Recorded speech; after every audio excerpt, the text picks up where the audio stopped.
Mais uma vez, é um prazer estar aqui com os irmãos, é uma honra e um privilégio poder participar aqui dessa festa, do segundo aniversário dessa igreja, aqui na cidade de Bauru. Como o Flávio disse, o pastor Flávio, nós já tivemos uma grande amizade ali na Cidade Franca, quando ele morou ali, e graças a Deus podemos estar aqui comemorando o aniversário de uma congregação, de uma igreja bíblica, e tem crescido cada vez mais teológica e biblicamente aqui nessa cidade. E eu acredito que pela graça, pela soberania de Deus, temos uma mensagem hoje oportuna, pertinente e atual. Abra comigo o Santo Livro, no segundo livro das Crônicas, no capítulo 7.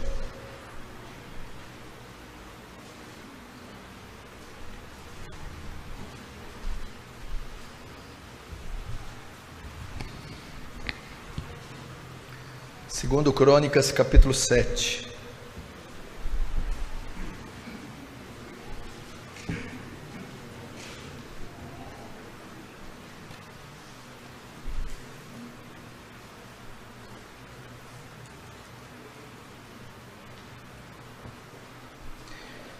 Diz assim, segunda Crônicas 7, 12.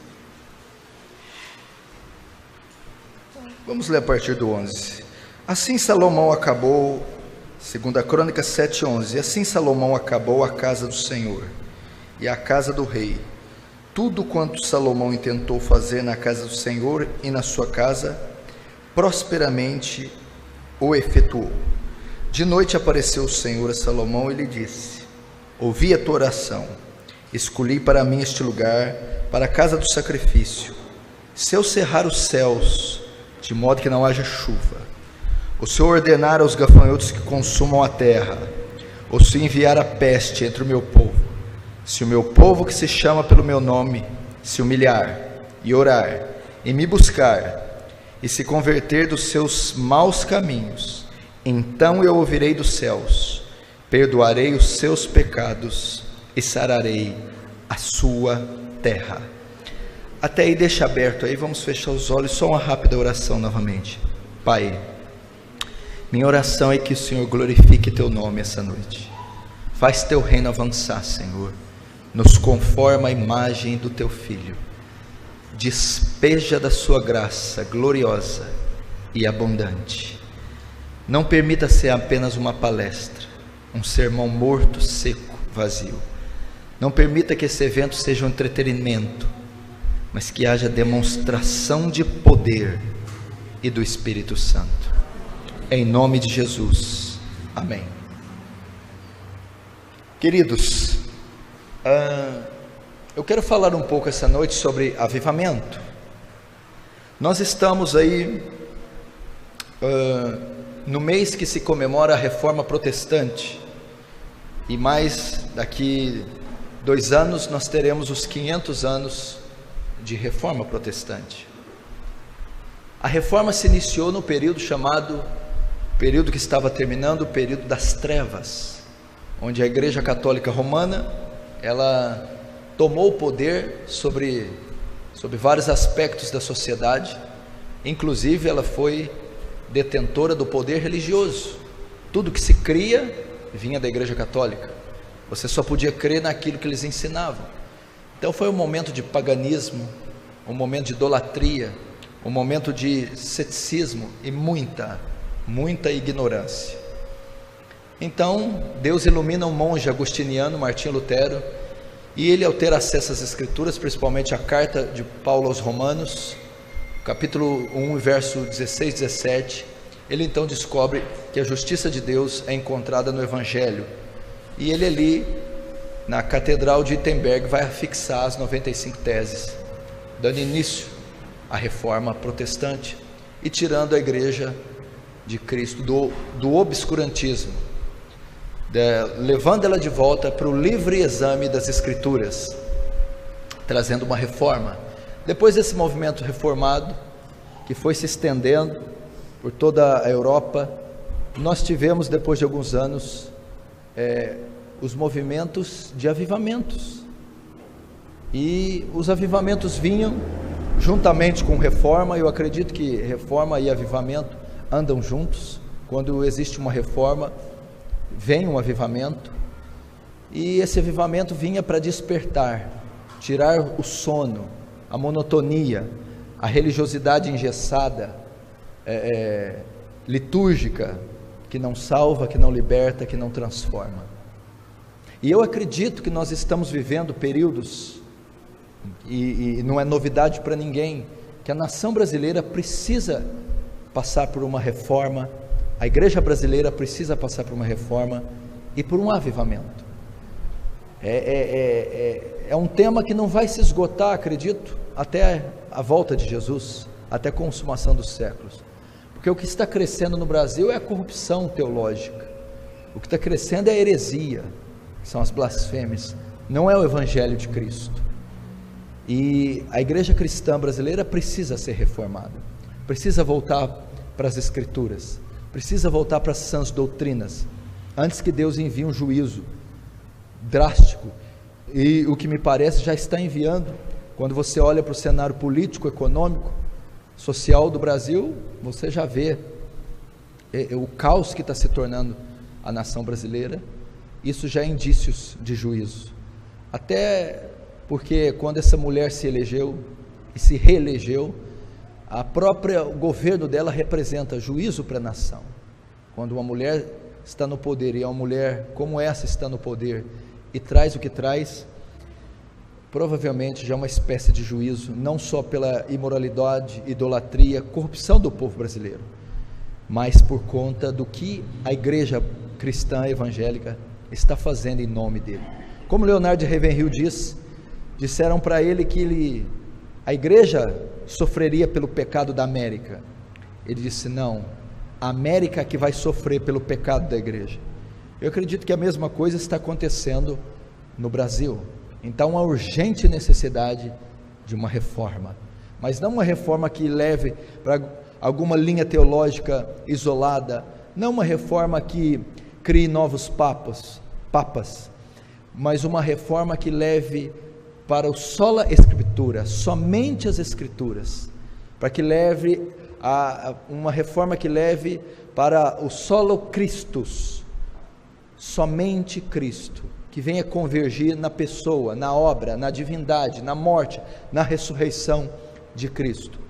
Mas nós também precisamos de um avivamento, porque há muitos redutos se dizendo evangélicos cristãos, estão mortos. O que significa avivamento? Avivar, trazer vida àquilo que está morto, despertar do sono.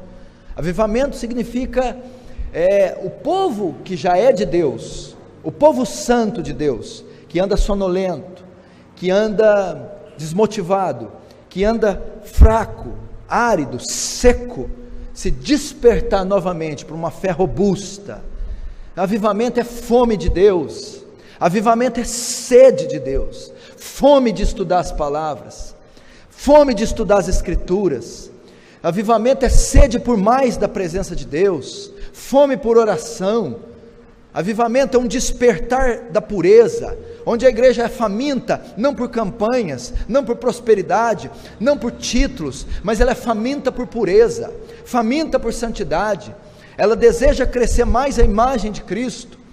Avivamento é quando há um despertar entre a congregação e a paixão pelas almas, paixão pelos pecadores, onde há choro, desejo de conversão e salvação dos pecadores. É quando uma igreja sai às ruas, a igreja se torna militante, uma igreja que luta com a santa palavra, debaixo do poder do Espírito Santo.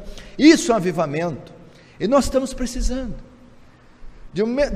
Da mesma forma que necessitamos de uma reforma urgente, e a igreja brasileira naufraga num caos teológico, e num besterol teológico, e heresias que nunca na história vimos, e milhares aí de redutos cristãos não podem ser chamados de evangélicos, são comunidades de bodes lideradas por lobos, não existem absolutamente nada de cristão, escriturístico, cristocêntrico. Mas na outra parte, as igrejas que se dizem reformadas, tradicionais, históricas, bíblicas. Há cristãos que não creem na teologia de Macedo, de Soares, na teologia de Valdemiro, na teologia da libertação, na teologia da prosperidade, do curandeirismo. Há pessoas fiéis, pessoas exegeticamente corretas, biblicamente corretas, hermeneuticamente corretas, mas estão mortas. Igrejas centenárias, que apesar de serem centenárias, o seu público não é centenário ainda.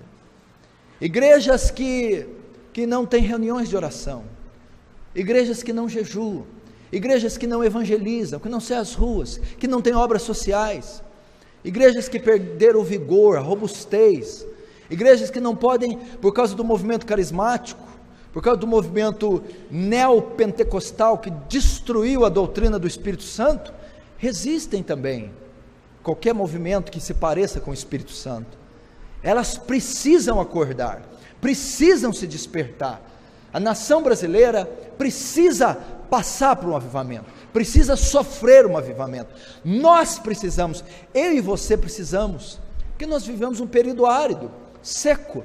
Você deve estar com muita dificuldade de orar, de manter uma vida de oração robusta.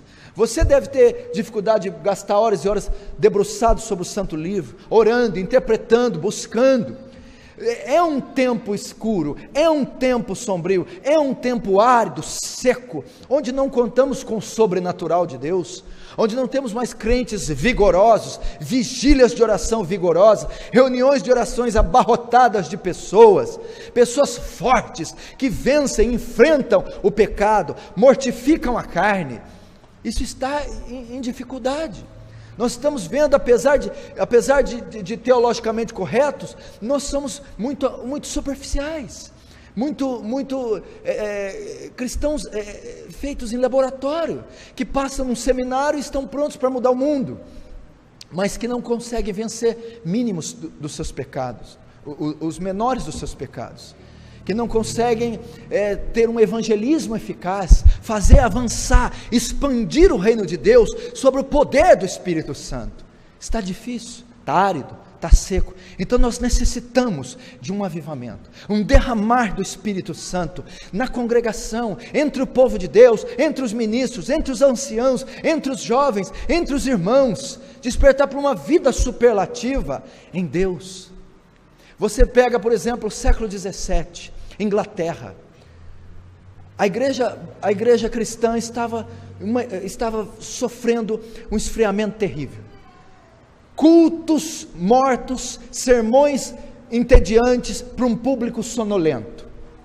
Os ministros iam pregar e saíam ali na Inglaterra depois do culto para ir para os bares, entregues à jogatina, à bebida.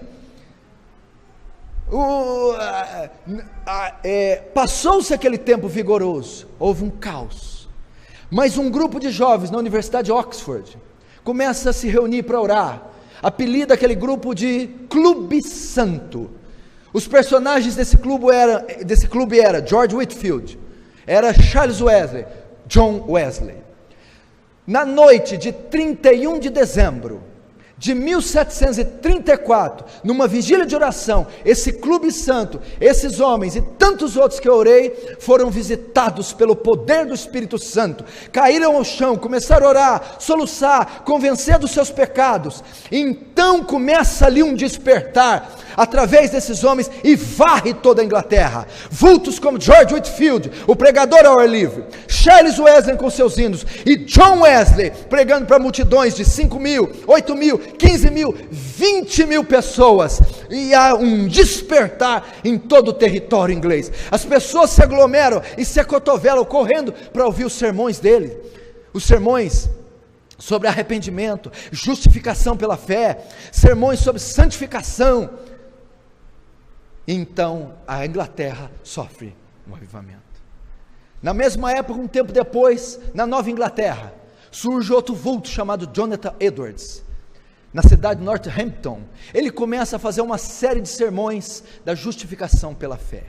Até então, o que acontecia? Os bares estavam abarrotados, o povo estava entregue à bebida, à jogatina, cultos monótonos, e este homem começa a pregar. Então acontece um despertar, dali sai o sermão, pecadores nas mãos de um Deus irado, e Deus vem sobre essa congregação, as congregações vizinhas, pessoas de vilarejos vizinhos, começam a abarrotar os cultos, e há um despertar também na Nova Inglaterra. Depois no início do século XIX, no fim do século XIX, início do século XX, país de Gales, também começa um avivamento, porque um jovem começa a se reunir para orar, e convoca os jovens na segunda-feira para orar. Esse jovem chama Evan Roberts. Ele reúne os jovens para orar na segunda-feira das 7 às 10, na quarta-feira a congregação inteira estava orando com ele. No final, sábado, para resumir a história, o comércio baixa as portas, todos vão se reunir, vão orar, vão assistir os cultos, e começa um avivamento que traz 100.000 pessoas para Jesus no país de Gales, porque um jovem começou a orar e dizer: Senhor, me enche do Espírito Santo, me enche do Espírito Santo, me enche do Espírito Santo. Esse jovem tinha 16 anos quando começou a orar por um despertamento. 100.000 pessoas se converteram em menos de um ano no país de Gales, e eu acredito que isso está precisando. A nossa geração ainda não contemplou um avivamento, a nação brasileira ainda não sabe o que é um avivamento em larga escala. Infelizmente, nós tivemos uma pouca gama de pregadores sérios, pregadores da graça, pregadores comprometidos com o Evangelho, que pregam a verdade das Escrituras. O que você tem dos últimos 40 anos aí, é um anátema, é a teologia da prosperidade. Então tivemos um falso avivamento, um avivamento carismático, um avivamento das emoções, um movimento de batalha espiritual, de cura interior, um movimento de células, um movimento do pseudo Espírito Santo, que abarrotou templos, mas abarrotou templos de bodes. Não houve pessoas soluçando, essas crises, essas histerias foram provocadas, dizem eles, por um avivamento, a unção do riso, o cair no poder, o dente de ouro e tantas outras ministrações, mas ninguém caía no chão de convicção pelo pecado, arrependido pelo seu pecado. Ninguém caía no chão por ver a sua própria miséria e contemplar a santidade de Deus. Então isso não foi um avivamento, isso foi a maior praga que aconteceu nessa nação, e talvez você até foi fruto desse movimento no início, e infelizmente nós não contemplamos. Busque isso, creia no avivamento. Se você estudar a história dos puritanos, há uma pregação do Joel Bick que diz: The Puritan Hope, a esperança puritana.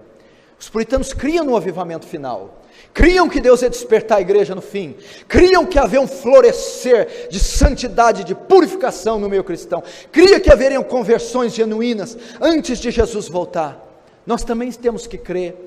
Eu não creio, eu não sei ao certo em que escala e que proporção vai acontecer. Isso se dá para a soberania de Deus. É Deus quem sabe o momento, a hora, o lugar, a quantidade. Atos diz que Deus acrescentava a cada dia o número daqueles que havia de se salvar. Mas nós temos que crer, nós temos que esperar. Aqui, nesse texto, Salomão está pela segunda vez consagrando o templo ao Senhor. Ele está orando, e Deus vem e fala com ele, e ele vai prevenir Salomão caso a nação peque. O que a nação deveria fazer se ela por acaso pecasse? Ela deveria orar, se arrepender, então Deus restauraria novamente. É uma espécie de um avivamento. Ele diz aqui, se por acaso a nação pecar, e eu cerrar os céus, de modo que não haja chuvas. É exatamente o que aconteceu hoje. Os céus estão cerrados, não há chuva sobre a igreja, e Deus é quem cerrou. Nós não podemos gabar de vigor, não podemos nos gabar de força, de robustez. Os céus estão cerrados, não há mais aqueles cultos gloriosos, não há mais aquelas pregações poderosas. Meu irmão, no sermão de Jonathan Edwards, Pecadores na Mão de um Deus Irado, as pessoas se agarravam nas colunas, achando que o templo que o chão ia abrir, que o juízo final tinha chegado. Nós não vemos isso. Não encontramos reuniões de orações, o povo brigando para frequentar. A reunião de oração é uma espécie de Cinderela, como diz Ravenhill, abandonada. Ela é o culto que menos pessoa tem, que é o culto mais curto, é a atividade mais curta, menor da igreja. Não contamos mais com esse tempo. Os céus estão cerrados. Hoje nós vivemos, meu irmão, aquela era de Samuel, a morte do filho de Finéias, Icabode, ou Icabô. Foi-se a glória de Israel. É um tempo que os céus estão cerrados, não se vê milagres. O que você vê na televisão, isso não é milagres, isso é charlatanismo, isso é falsificação, isso é doutrina de demônios. Eu estou falando do milagre bíblico, aquele que Deus recebe glória, aquele que o pecador é levado à fé, através do milagre. Não se vê o sobrenatural. Eu não estou dizendo essas manifestações pirotécnicas, essas aberrações, mas aquela glória, aquela graça que invadia cultos, que fazia a prostituta limpa, o bêbado curado, que expelia demônio das pessoas e os fazia santos. Está cerrados. Você orar para uma pessoa ser curada hoje é quase que um convite para vergonha, para humilhação. Provavelmente não vai acontecer. Você vê conversões instantâneas na Bíblia, e às vezes estamos evangelizando pessoa há 1 ano, 2, depois de 2 anos evangelizando, ela aceita vir em um culto, aí ela vem em aí não volta nunca mais. Você olha na Bíblia às vezes, ou mesmo na história, conversões que se pregava, e o pecador não era aquela coisa, quem sabe, não, ele caía arrependido, e vinha vestido com outra roupa no culto, salvo, santo, transformado, para a honra e glória do Senhor. Os céus estão cerrados, de modo que não há chuvas. As chuvas falam desse derramar, dessa presença perceptiva no culto, dessa presença viva de Deus. Meu irmão, que sentido tem um culto sem a presença de Deus? Que sentido tem por mais aparato tecnológico que possamos ter, por mais que possa estar preenchido numericamente, por mais que se tenha uma boa teologia, mas se a presença de Deus ali não estiver, se Deus não se manifestar ali, é inútil. Não haverá transformação, não haverá convicção do pecado, não haverá arrependimento, não haverá conversões. Os céus estão fechados. Ou se ordenar os gafanhotos que consumam a terra, ou se enviar peste entre o meu povo. Os gafanhotos e a peste, maldição. Meu irmão, essa nação está sob maldição.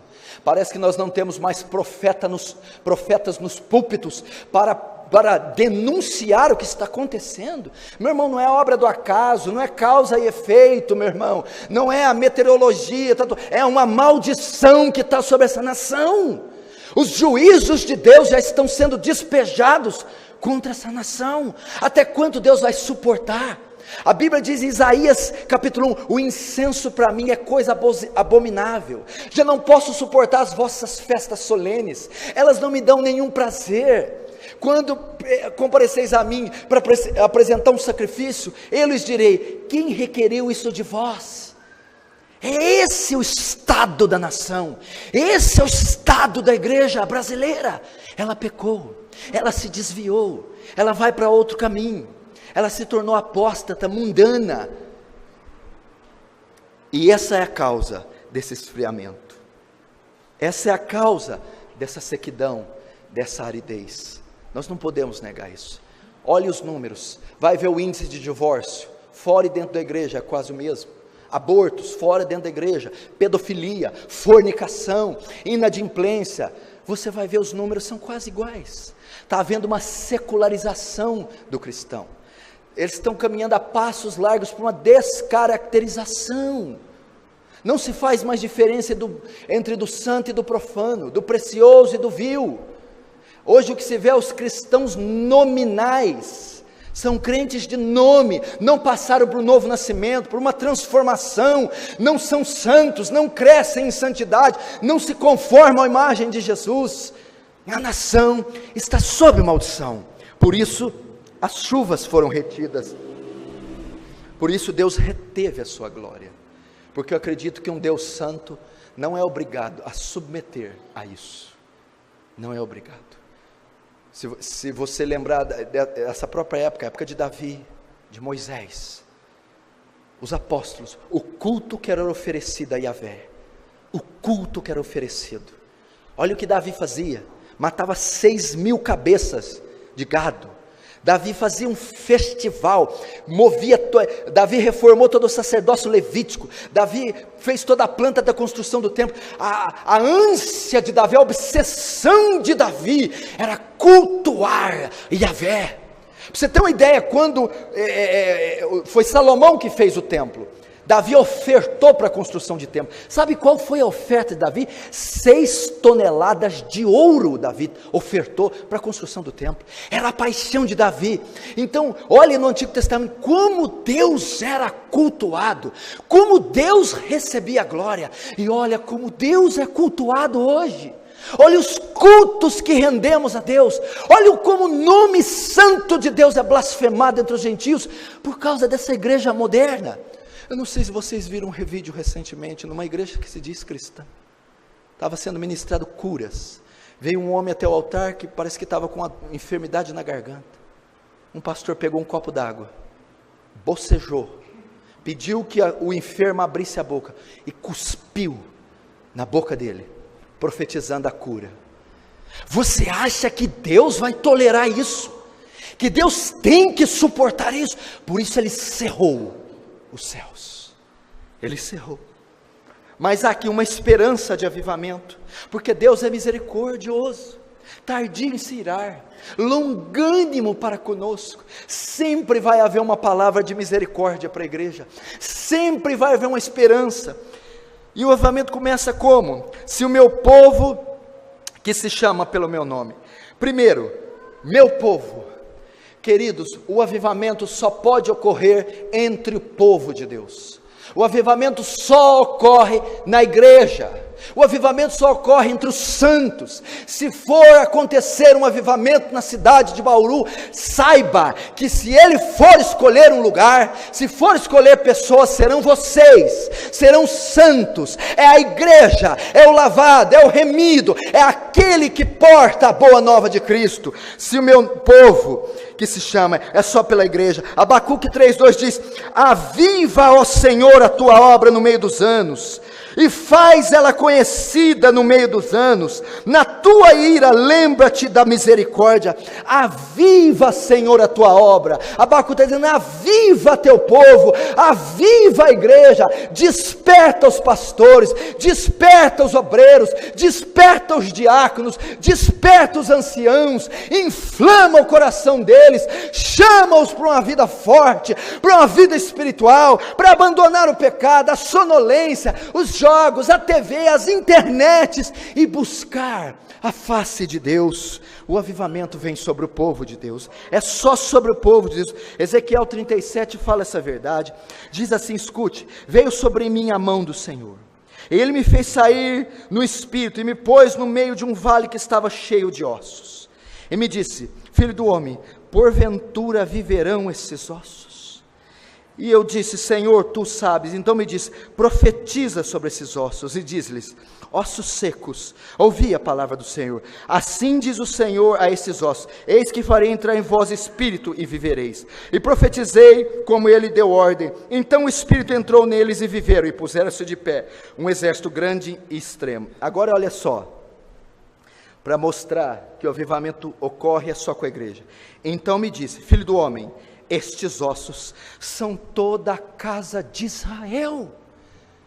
Mesmo a igreja bíblica, mesmo a igreja de Cristo, estão como esses ossos, secos, mortos. E a pergunta de Deus é: filho do homem, pode esses ossos reviverem? Pode essa igreja voltar a ser como a igreja dos puritanos, como a igreja de Edwards, Moody, Wesley? Podemos ser novamente cristãos robustos, poderosos? Ele diz: Tu sabes, só a tua soberania pode fazer isso, só a tua graça pode fazer isso.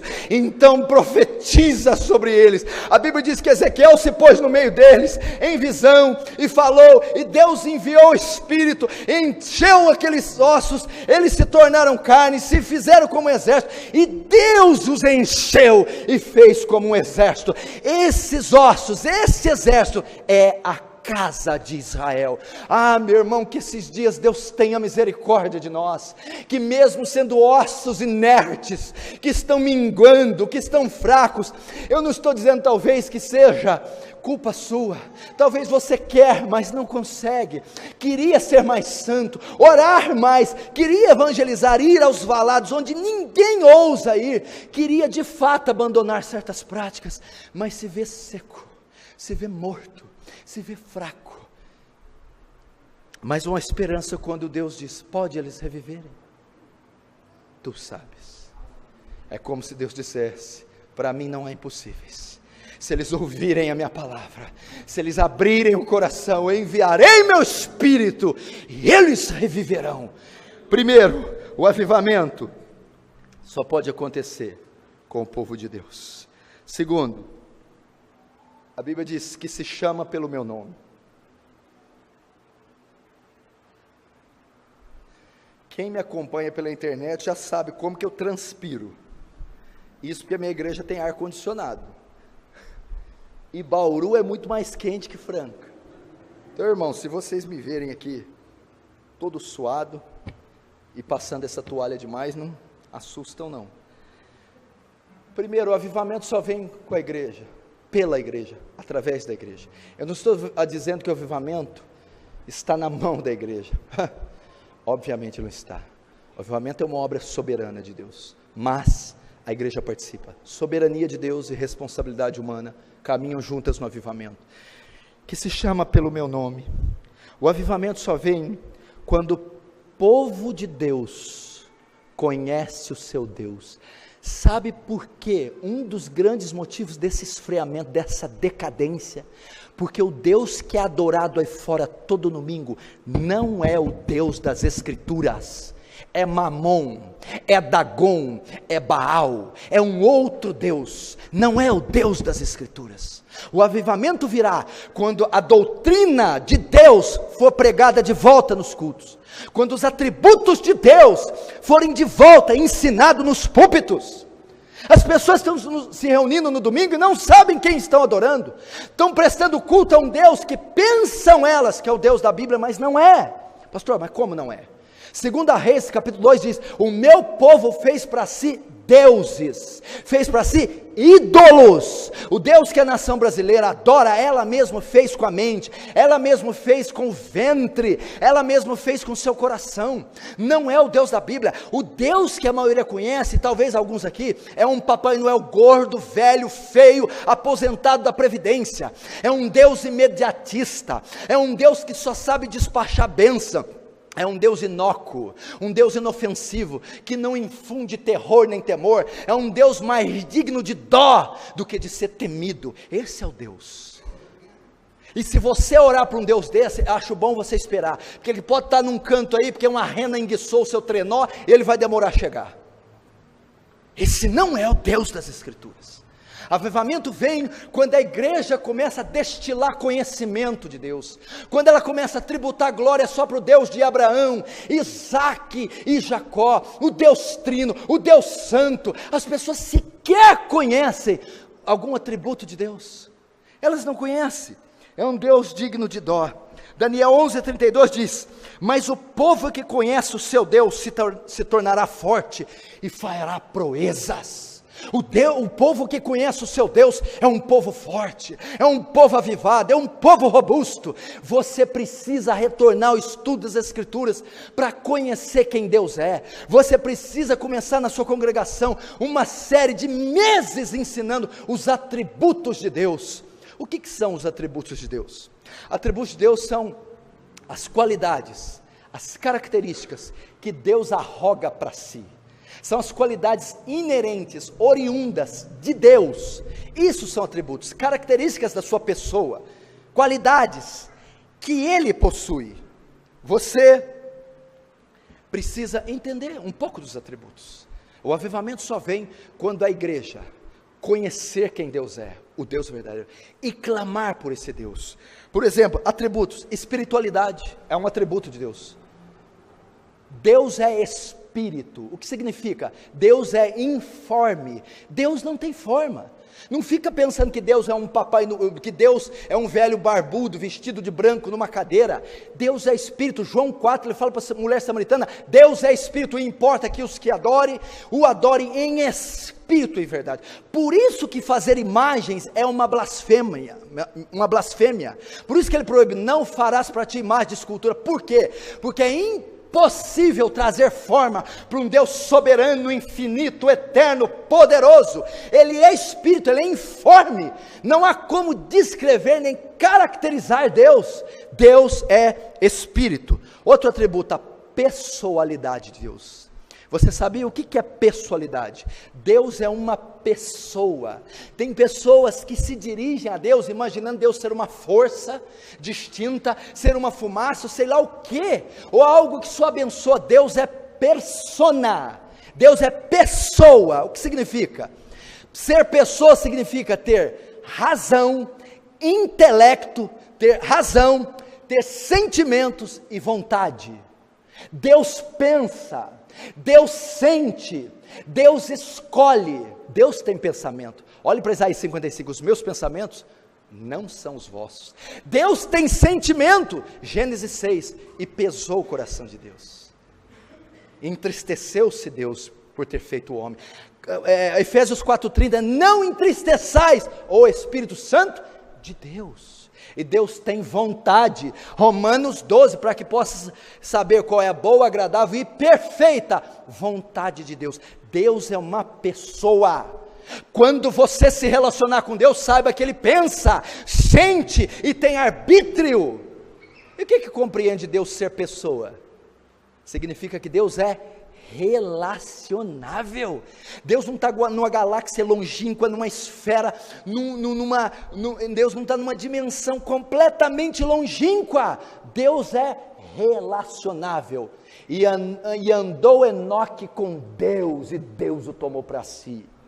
E andou Noé com Deus, e Noé foi justo entre os seus contemporâneos. Meu irmão, quando Arão e Miriam foram julgar Moisés por causa da mulher cuxita, Deus desce e diz assim: com vocês eu falo por figuras, com meu servo Moisés não é assim, eu trato face a face. Deus é relacionável, meu irmão. Conhecer esse Deus. Segundo, Deus é eterno.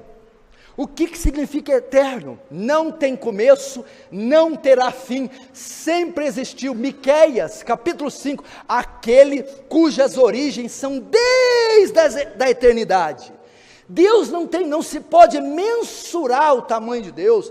Deus é infinito, a infinitude de Deus não se encontra. A Bíblia diz, presta atenção, o próprio Salomão aqui, que você voltar alguns capítulos, ele diz assim: que casa prepararei para você, se nem os céus dos céus podem te conter. Sabe o que Salomão está dizendo? Os céus dos céus é a própria habitação, é onde ele está com os anjos, arcanjos, querubins. Nem a morada que ele estabeleceu na eternidade pode suportar a grandeza dele.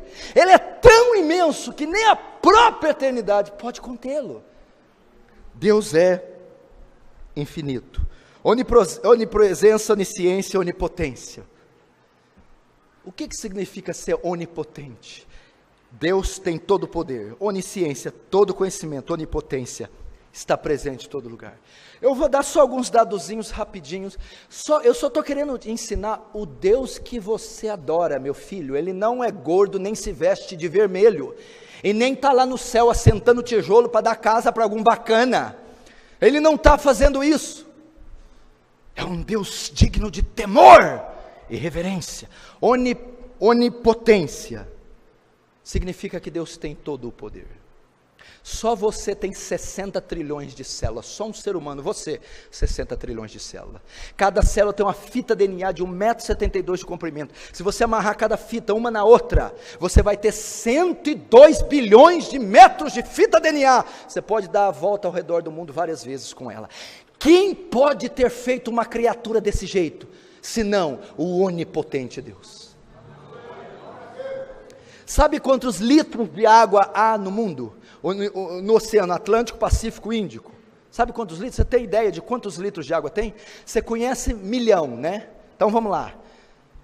1 milhão, 1 bilhão, 1 trilhão, 1 quatrilhão, 1 quintilhão, 1 sextilhão, 1 septilhão, 1 octilhão de litros d'água tem no mundo. Eu estava estudando isso quando fui fazer a série dos atributos em minha igreja. Aí sabe o que Isaías fala? Que ele pega os mares e oceanos na concha da mão. Então o Atlântico, o Índico e o Pacífico está na mão dele. Calma, não dá glória ainda não, peraí. Eu estava preparando esse estudo na minha sala, tem um banheiro do lado e eu estava vendo a pia gotejando. Eu peguei e coloquei minha mão. Eu quero ver quantas gotas de água cabem na minha mão. Aí fui contando, 1, 2, 3, 37 gotas. 1 octilhão de litros d'água para Deus é como 37 gotas de água. Esse é o onipotente Deus. Deus também é onisciente. O que é onisciente? Tem todo conhecimento. A Lua tem uma distância de 83 mil quilômetros da Terra. Se a distância da Lua fosse o dobro que é, haveriam três marés por dia na Terra que cobririam toda a Terra e mataria toda a vida vegetal e animal. Quem calculou exatamente a distância da Lua e da Terra? Foi Darwin? Foi o Big Bang? Foi o acaso? Ou foi um Deus que é todo ciência, que colocou exatamente de modo que a gravidade, que as marés fiquem niveladas na Terra? Você conhece ameba? Não é que teu amigo que você chama de ameba, não. Ameba é um protozoário, é um ser unicelular. Só o código genético de uma ameba você preenche 1000 vezes a enciclopédia britânica. Dá mais de 4 bilhões de palavras contidas numa ameba. Quem pode fazer isso senão a sapiência, a onisciência de Deus? Você quer a onisciência mais? Escuta.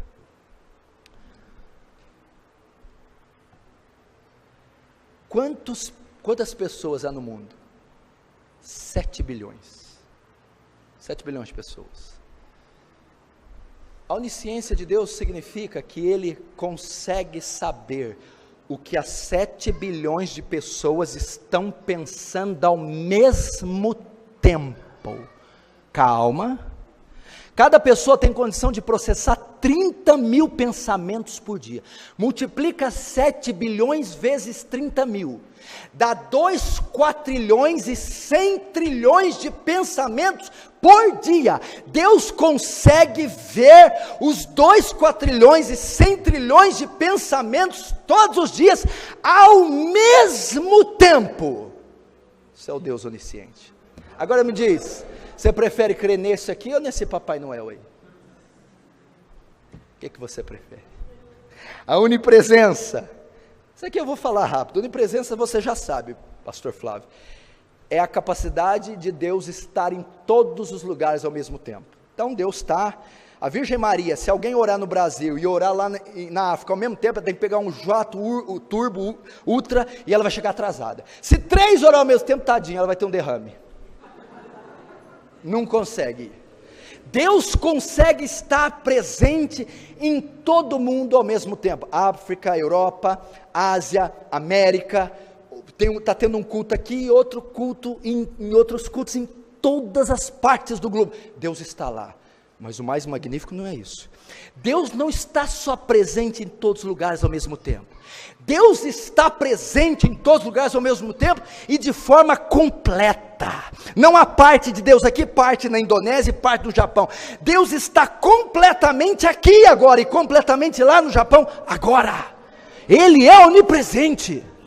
E um avivamento virá quando a igreja redescobrir o ensino dos atributos de Deus, quando este tema voltar a ser o tema dos púlpitos, então haverá temor, haverá reverência, haverá sede. Esse Deus aqui eu quero adorar, esse Deus eu tenho prazer de dobrar meus joelhos, esse Deus eu tenho prazer de desviar-me do mal e do pecado para honrá-lo. Esse Deus que se chama pelo meu nome, se humilhar, se o meu povo que se chama pelo meu nome se humilhar. Primeiro, o avivamento só pode ocorrer com a igreja, entre o povo de Deus. Segundo, o avivamento vem quando o nome de Deus é conhecido, adorado, proclamado. Segundo, o avivamento só vem se o meu povo se chama pelo meu nome se humilhar. Humilhar. O que fala aqui? O que significa humilhar? Quebrantamento. O avivamento só vem quando a igreja cai de joelhos. Pastor Flávio, o que está acontecendo? Onde estão as pessoas quebrantadas? Sabe o que está marcando a nossa geração? Desculpa, mas é verdade. A indiferença. Ninguém abre um jornal e vê 1.000 prostitutas contrabandeadas na Índia, 12 mil meninas servindo de instrumento sexual para o Estado Islâmico, né? Os cristãos coptas decapitados numa praia, e o governo Dilma decretou a cirurgia da genitália da criança, de graça. Amém, desliga isso aí. É bobagem. Você vê crime, você vê pecados, desvio de dinheiro, lavagem de dinheiro, um rombo de dinheiro, e a igreja fria. Não há quebrantamento, não há choro, não há repulsa. Meu irmão, você já estudou as bem-aventuranças? Você sabe o que significa as bem-aventuranças? Bem-aventurados os puros de coração, bem-aventurados os mansos, bem-aventurados os pobres de espírito. São características do verdadeiro salvo. Se o cara é crente, se a pessoa diz que é crente de verdade, ela tem que ter as 8 bem-aventuranças. E uma das características do crente verdadeiro, sabe o que é? Bem-aventurados que choram. O que é isso? O crente verdadeiro é quebrantado. Nós não vamos termos um avivamento se formos secos, frios, indiferentes. Qual a última vez que você chorou pela conversão da sua mãe ímpia? Qual a última vez que você chorou pela conversão do seu pai, do seu filho, do seu irmão, de uma escola que houve gemidos? Qual a última vez que você vê uma notícia bombástica da corrupção desses governos e você pranteou? Ó Deus, o que está acontecendo com essa nação? Ó Deus, as crianças estão sendo violentadas. Ó Deus, o meu pai chega bêbado todas as noites. Humilhação, soluços, choro. Joel diz: gemei, ministros do altar. Joel não estava brincando, estava vendo uma crise em Israel, a nação foi assolada por gafanhotos, estava vendo crise financeira, colapso financeiro, econômico, político, miséria, pobreza, o próprio culto foi comprometido, não havia mantimentos, não havia os elementos para fazer o culto, e ele diz: gemei, ministros do altar, passai a noite vestindo de saco. Qual a última vez que um sacerdote, um pastor, quando eu preguei isso em nossa igreja, eu olhei para os pastores, isso aqui é para nós, passar a noite em claro, a noite pela cidade, a noite pela família, a noite pelo próprio pecado, quebrantado, falta choro, choro pelos próprios pecados, choro pelos pecados da nação, choro pelas almas que estão morrendo. O avivamento só virá com quebrantamento. Se você estudar a história da igreja, mesmo no movimento da patrística, no movimento monástico, no movimento reformado, não era só quando a teologia era consertada, mas quando a igreja toda se vestia de pano de saco, quando a igreja confessava seu pecado, se arrependia e chorava e clamava a Deus, então Deus vinha e respondia. Joel 1,13 diz assim, olha só, cingi-vos, lamentai-vos, sacerdotes, gemei, ministros do altar, entrai e passai a noite vestidos de saco, ministros do meu Deus, porque a oferta de alimentos e a libação foram cortadas da casa do vosso Deus. Você acha que isso aqui é para quando? Tem pessoas que ignoram, isso aí num tempo profético. Meu filho, Joel está morto, Israel se desfez, hoje somos esse povo, essa palavra é para hoje. Cingi-vos, lamentai, gemei. Sem quebrantamento não há conversões, não há derramamento do Espírito. Tiago 4:8-10, chegai-vos a Deus, e Ele se chegará a vós.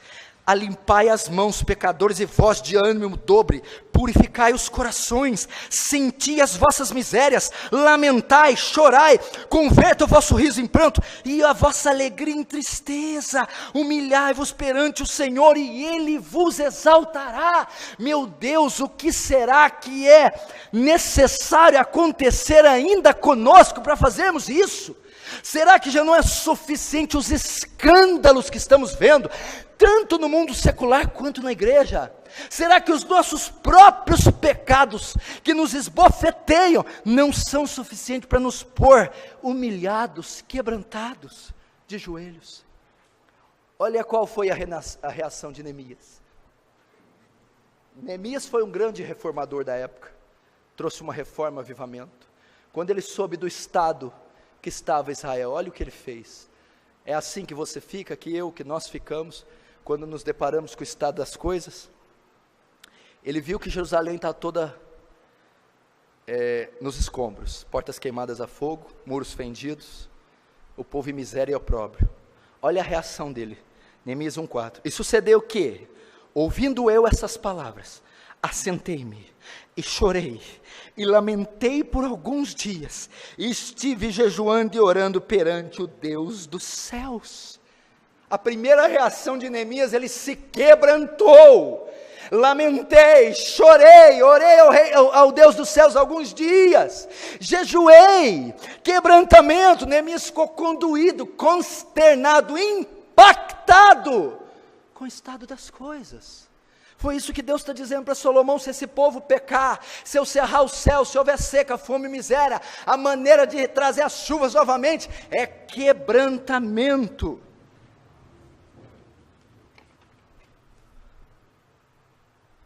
O que mais é necessário para um avivamento ocorrer? Conhecimento de Deus, quebrantamento. Segundo, se humilhar e orar. Orar. Quarto, orar. Como queremos avivamento sem oração? Pastor Flávio, eu acho que a igreja está entrando na onda tecnológica.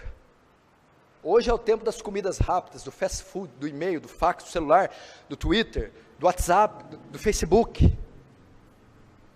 Eu já vi gente orando pelo Facebook. Eles estão fazendo videoconferência para orar. Aí põe uma webcamzinha no quarto, outro no quarto, fica quarto, vamos orar. Daqui um dia sai um Pai Nosso, Ave Maria. As pessoas estão ignorando. A.W. Tozer escreveu, ele disse: Deus não se submeteu à nossa ocupação nervosa. Se você ainda quiser algo grande de Deus, você deve gastar tempo, e muito tempo, em oração. Oração é uma coisa que não muda, meu filho. Oração, meu filho, a oração ela não se sofistica. Ela não muda, ela é para o negro, para o branco, para o rico, para o pobre, para o pequeno, para o grande. Não adianta, se você quer algo de Deus, você tem que passar pela oração. Oração agonizante, a oração quebrantada, o clamor, a busca, o gemido por Deus. E a nossa geração não sabe orar. A questão não é nem que não ora, é que nem sabemos orar. Senhor, me dá porque eu quero, Senhor, agradeço, boa noite, Senhor, amém. Aí está esperando no outro dia a igreja lotada. a sala de aula convertida. Quanto tempo você gasta de joelhos? Olha Atos 1 e Atos 2, meu irmão. Quanto tempo você reserva em oração? Quando esse despertar da Inglaterra ocorreu, o que Wesley estava fazendo? O que Whitefield estava fazendo? O que Charles Wesley estava fazendo? Hein? Você acha que eles estavam assistindo altas horas? Você acha que eles estavam no Facebook? Eles estavam passando a noite em vigília. Não adianta, essa doutrina não vai mudar. A oração é insubstituível. A oração é agonizante. A oração é sacrificial. A oração é dolorosa. É algo difícil de fazer. Pastor, me dá então, me situa biblicamente. E o Filho de Deus subiu ao monte e passou a noite ali orando. Se o Filho de Deus sem pecado teve que orar a noite inteira, quanto mais eu e você, pecadores. Por favor, meu irmão, por favor, não negligencie a oração. Se você vê as histórias, lembra Raquel? Dá-me filho, senão eu morro. John Knox, o grande reformador escocês, ele disse, dá-me as almas da Escócia, senão eu morro. Meu irmão, quando ele saiu da Escócia, depois ele voltou, 1749. 1750, um ano após a volta dele, meu irmão, a religião oficial da Escócia era o catolicismo romano. Um ano depois, pelas influências de oração de John Knox, o parlamento muda a religião oficial para protestantismo. A rainha da Inglaterra dizia, eu não temo os exércitos escoceses, eu não temo a munição escocesa. O que a senhora teme? Eu temo as orações de John Knox. É aquele homem que eu temo, aquele homem que mudou a nação, que mudou o país, com a sua pregação, com a sua teologia, com a sua influência, e sobretudo, com as suas orações. Lutero, antes da dieta de Worms, passou a noite inteira orando. Amigos dele ouviram dizer que lutara contra o diabo, que orava e rogara, até que chegou diante do seu julgamento e diz, não revogo, não revogarei. David Brainerd, meu irmão, a Bíblia diz que ele começou um avivamento entre os índios de pele vermelha. Eu não posso nem falar isso, vão escandalizar, eu acho, esse pastor é louco. Eu estou chegando ali, está endoidando. Meu irmão, quando ele saía para orar nos bosques, ele sempre orava nos bosques, havia vezes que ele orava, inverno estava nevando. No lugar que David Brainerd orava, a oração era tão intensa, que fazia um anel entre ele, da neve que se derretia, pelo calor do corpo e intensidade que Brainerd orava. Se você está duvidando, compre o diário de David Brainerd, acho que é da editora Fiel, e não está tendo, tem que ter, é da editora Fiel, o diário de David Brainerd, eram as orações dele. 1 Tessalonicenses 5,17, orai sem cessar. Efésios 6,18, orando em todo o tempo. Lucas 6,12, aconteceu naqueles dias, Jesus subiu ao monte orar e passou a noite em oração a Deus. Tiago 5,16, muito pode a súplica de um justo, por sua eficácia. Ah, que instrumento a igreja tem. Você está se condoendo, não tem um grande salário? Que pena. Não tem um carro novo? Que pena. Não tem um cargo na igreja? Que pena. Não é alfabetizado? Que pena. Mas você tem uma das armas mais poderosas que Deus te deu, uma das maiores ferramentas, o poder de ligar e desligar. Você tem a oração. Use, pratique. Você pode mudar uma cidade dentro do teu quarto, somente orando. Se o meu povo se chama pelo meu nome, se humilhar, orar e me buscar. Opa! Como é que é? Certo, meus irmãos? Poxa, é para orar? Poxa, é para orar? Tem uma lista de coisas para orar. Estão mandando orar, vamos orar. Nossa, que beleza. A oração que conduz ao avivamento, seu povo que se chama pelo meu nome, se humilhar, orar e me buscar. É a oração buscando a presença de Deus. Avivamento, o que é avivamento? É trazer Deus para mais perto, é renovar a aliança, é estar cheio da presença. Logo o avivamento vai vir quando houver fome de Deus. Meu, eu estou cansado de ver gente orar pela casa. pelo carro, pela cura, pelo emprego. Eu estou cansado de ver as irmãs encalhadas orar pelo homem. Senhor, vem, Senhor, ai Senhor, sabe?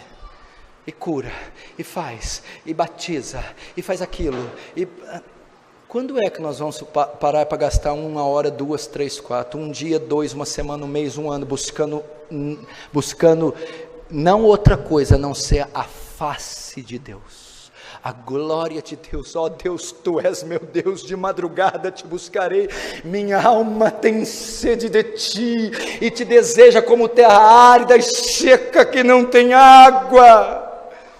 Assim como a corça brama pelas correntes d'água, ou suspira pelas águas, assim minha alma tem sede de Ti. Quando é que me apresentarei ante a face do Deus vivo? Meu irmão, quando Davi escreveu, foi Davi, meu irmão, ele estava fugindo de Saul no deserto da Judéia, ele estava no meio dos desertos escaldando, não havia habitação, não havia nada. Então os andrajosos passavam ao redor dele, com os pés rachados, boca trincada, dizendo água, água, água. E ele escreveu esse salmo dizendo: Senhor, assim como aquele andarilho está sedento por águas, desesperado por um poço, desesperado por uma nascente, assim minha alma tem sede de Ti. Um avivamento virá quando houver fome de Deus, fome pelo próprio Deus, mais que bênçãos, mais que curas, mais que sinais, o próprio Deus. Salmo 130, verso 6, a minha alma anseia pelo Senhor, mais do que os guardas pela manhã, mais do que aqueles que aguardam o romper da manhã, é o que diz aqui, Êxodo 33, 18, olha o que Moisés vai dizer. Você conhece alguém mais bem sucedido no Antigo Testamento que Moisés? Eu não conheço. As 10 pragas no Egito, quem viu? Moisés. O Mar Vermelho, quem viu? Moisés. Chovia pão, maná, Moisés. Codornizes, Moisés. O maior milagre da história humana, a abertura do Mar Vermelho, Moisés. Coluna de nuvem de dia, para guiar e proteger do calor, Moisés. Coluna de fogo de noite, para guiar, afastar os inimigos e proteger do calor. Quem? Moisés. Roupa que não gastava, Moisés. Chinelo que não gastava, Moisés. Tudo. Êxodo 33, 18. Senhor, eu quero uma coisa. Acho que Deus falou assim: não está bom não? Não está bom? Você viu sinais, prodígios, etc, etc. Você é o maior ministério da história, o seu e do apóstolo Paulo. Você tem uma esposa bíblica, você tem tudo, o que mais você quer? Moisés diz: nada disso é suficiente. Eu rogo-te que me mostre teu rosto. Eu quero ver tua face, eu quero ver tua glória, eu quero a tua presença. Não nos faça sair daqui se a tua presença não for conosco. Um avivamento vem quando há fome por Deus e de Deus. Quando você começar a clamar, querer experiências, ver a face, ouvir a voz de Deus, então o Senhor descerá. Sexto, e me chama pelo meu nome, orar, me buscar, e se converter dos seus maus caminhos. É como se Deus dissesse: mas tem uma condição. Eu não vou me lançar a um povo pecador. Eu não vou encher um copo cheio de sujeira. Lembra que ele disse para o fariseu? Fariseu hipócrita, limpa primeiro o interior do copo e depois lava o exterior. Ele diz aqui: se converter dos maus caminhos. É uma palavra que talvez você ouviu pouco, pregação que você ouviu pouco, livros que você talvez nunca viu, seminários, pouquíssimo disso que eu vou falar. Convicção dos pecados. O avivamento vem quando há convicção dos pecados, quando as pessoas começam a confessar seus pecados, começam a abandonar seus pecados, começam a se arrepender dos seus pecados, sentir pesar pelos pecados. Eu vou dizer algo, o que é convicção do pecado? Presta atenção, não é só admitir o pecado. Eu sei que tem gente sincera aqui, eu sei que você admite que é um pecador, eu sei que você vai a Deus e confessa a sua imoralidade, a ira, eu sei que você abre, você talvez é sincero, você fala para Deus que é negligente, que é omisso, que se irou, que destratou a mulher, que pegou um dinheiro que não era seu, que odiou, que julgou o seu semelhante. Eu sei que você até confessa, você não nega, mas isso não é suficiente. O que está faltando entre o povo de Deus não é apenas confessar, é o pesar pelos pecados. Nós até dizemos, sim, eu pequei, sim, eu prostituí, sim, eu transgredi, sim, eu pensei, mas não há pesar pelos pecados, não há tristeza, não há soluço, nós não sentimos a vileza do pecado. Isso é convicção do pecado, não é apenas confessá-los, admiti-los, não é apenas verbalizá-los, mas sentir peso, sentir a dor do pecado, o asco do pecado, sentir repulsa, o quanto ele ofende a glória de Deus, o quanto ele ofende a santidade de Deus. Enquanto isso não acontecer, enquanto continuarmos indiferentes, frios, relativistas com o nosso pecado, não vai acontecer algo grande. É necessário haver confissão, é necessário haver arrependimento, é necessário haver abandonar, mas tem que haver pesar, temos que sentir as culpas, temos que saber o que fizemos contra um Deus santo, e isso é que me assusta nessa geração. Ela até confessa, mas ela toma um banho, ela esqueceu de tudo. Meu irmão John Bunyan, ele orou por convicção do pecado 1 ano e 8 meses, 1 ano e 6 meses, 18 meses, tendo convicção do pecado. John Bunyan, 18 meses soluçando, confessando dia após dia, sentindo o asco e o peso do pecado. É assim que o avivamento virá, quando tivermos convicção do pecado. Você quer um exemplo de um homem que teve convicção do pecado na Bíblia? Um dos homens que cometeu o pecado mais atroz na Bíblia, dos mais atrozes, Davi. Foi um adúltero, foi um assassino, pecou, cometeu um crime hediondo. Natan repreende ele se arrepende, então ele escreve o Salmo 51. Você quer ver um clamor de um arrependido? Você quer ver alguém com convicção de pecado? Você quer ver alguém chorar? Leia o Salmo 51. Senhor, purifica-me com hisopo. Oh Senhor, não me lance fora da tua presença, nem retire de mim teu Santo Espírito. Renova em mim um espírito reto, renova em mim um coração puro e um espírito quebrantável. Davi, pequei contra ti, somente contra ti fiz o que era mal. É uma oração de confissão, é uma oração de arrependimento, de repulsa. Davi sentiu as dores pelo próprio pecado.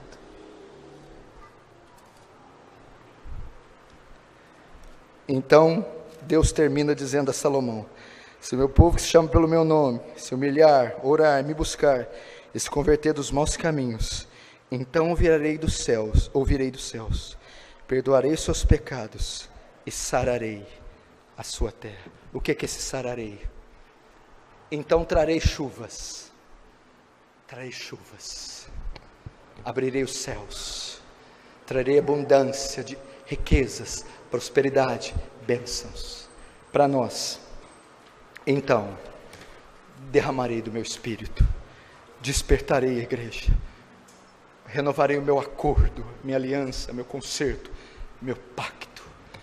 Ah, meu irmão, se Deus varresse a nossa preguiça, indolência, a nossa religiosidade mórbida, doentia, o nosso relativismo miserável, e nós corrêssemos para os joelhos dizendo: derrama do teu Espírito. Por que não dizer como John Knox aqui: Deus dá-me a cidade de Bauru, senão eu morro. Senhor, derrama do teu Espírito, Senhor, aviva Bauru, Senhor, aviva a Igreja Batista, aviva, Senhor. E nós todos vestimos de saco e cinza, humilhados, quebrantados, orando, clamando Deus e os seus atributos, tendo convicção do pecado. Então é que o Espírito Santo vem, como veio em Atos, como veio em Moody nas ruas de Nova York, como veio com Edwards, na Nova Inglaterra, como veio com Ivan Roberts no país de Gales, Wesley na Inglaterra, Whitefield, Spurgeon, Lloyd Jones. Nós precisamos desse derramar. Que Deus conceda graça, que Deus venha com o Espírito Santo. O Espírito Santo não é propriedade dos pentecostais, não é propriedade dos carismáticos, não é propriedade de denominação. Você não tem que ter medo do Espírito Santo por conta de umas heresias.